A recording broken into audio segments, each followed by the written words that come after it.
Today's garage cooking challenge really isn't cooking. I'm just back from a very successful pheasant hunt where the guys who cleaned the birds breasted them. But there's a lot of meat on a pheasant that's not on the breast, thighs.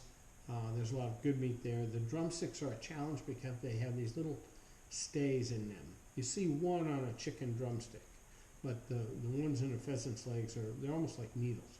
And in order to use that meat, you really have to pressure cook the drumsticks, pick the meat off of them, get the needles out, and then freeze that meat cooked, which I didn't bring any of them home today.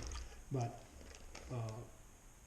by cleaning the birds and just breasting them, there's a lot of thigh meat that doesn't get used. Several of the guys were disappointed because they had asked for whole birds to take home, which means you have to leave a wing or a leg on that can identify the sex.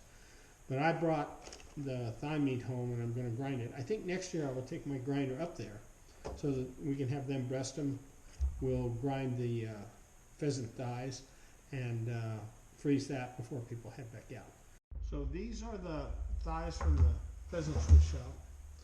And you can see it's a fair amount of meat.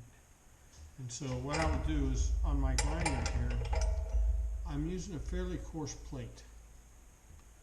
And the reason is, I like chili meat that's a little bit larger size. But this is I'm using a Cabela's 1-horse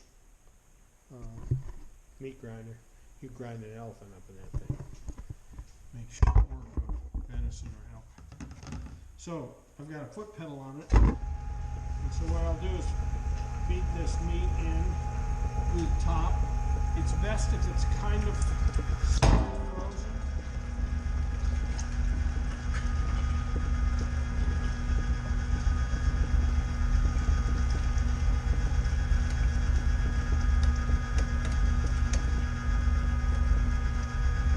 So normally I get a baseball size package of meat, which is about right for ronda knife. And I'll put it in these like this.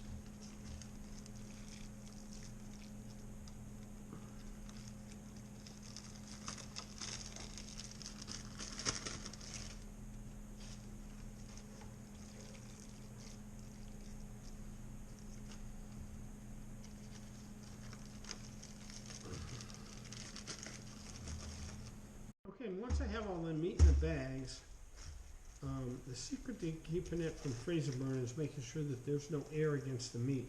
So I spread it all the way out in the corners. These are just little Walmart bags instead of expensive vacuum sealer. Roll it up like this, and then when it's tight, seal it like that. And then I'll put it in butcher paper later. All the meat sorted and wrapped. Got some butcher paper here. I'm going to use a red pen. You can see the larder is fairly empty. I've got a little bit of venison burger left from last year. Those are this year's pheasants, some pheasant broth, venison heart. But I used blue last year, so I will label everything this year in red. Unfortunately, there's no red label. Elk meat in there, but I'll label these in red and pull it in here. Hold it up.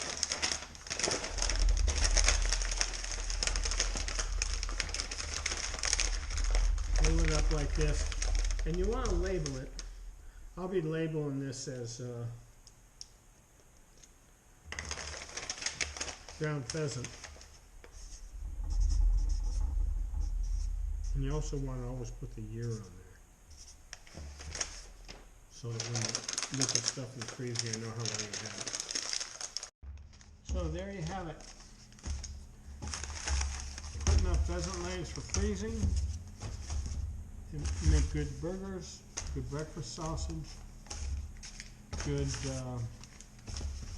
Italian sausage.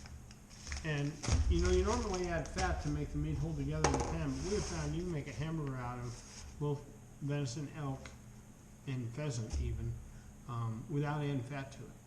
And you just have to cook it carefully because fat sort of holds it together, but it's a lot less calories and I'm sure it's a lot better for us. But wishing you well.